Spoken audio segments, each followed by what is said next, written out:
Hey guys happy Diwali. Matter ఏంటి అంటే మేము ఫొటోస్ దిగుదామని చెప్పి మార్నింగ్ రెడీ అయ్యి వచ్చాము ఇక్కడికి. ప్లేస్ అయితే చాలా బాగుంది. మేమైతే 10కి రెడీ వచ్చాము. ఇప్పుడు టైం 12 అవుతుంది.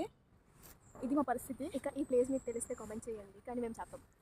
ఎండ ఫుల్గా మండింది కదా ఈరోజు, అందుకే ఐస్ క్రీమ్ తినడానికి వెళ్ళాం. ఇంకా ఈ బుడ్డోడు వస్తే ఖచ్చితంగా ఐస్ క్రీమ్ తీసుకెళ్ళాలి.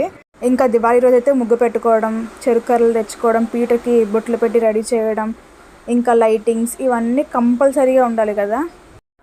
దీపాలు పెడితే కానీ దివాళీ స్టార్ట్ అవ్వదు కదా ఎవరికైనా. ఫస్ట్ అయితే పద్ధతిగా దీపాలు పెట్టేసి ఆ తర్వాత మనం చేయాల్సిన రచ్చ మనం చేసుకుంటాం.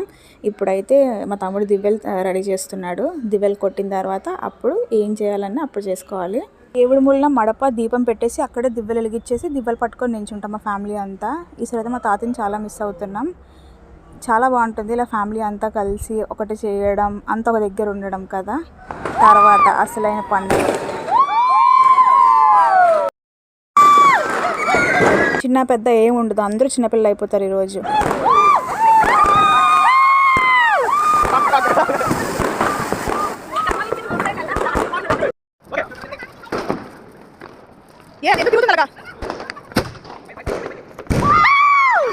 యాంతన్ అన్నీ స్టార్ట్ అవ్వకముందు వెలిగిస్తారో లేదా లాస్ట్లో వెలిగిస్తారో మాకు తెలియదు. మేమైతే అన్నీ అయిపోయిన తర్వాత లాస్ట్లోనే వెలిగిస్తున్నాం.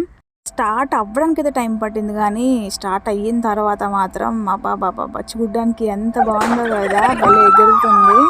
అందరి బాధలు దీంతో ఎగిరిపోవాలని కోరుకుంటున్నా. Second happy Diwali. ఇదండి మా దివాళీ వ్లాగ్.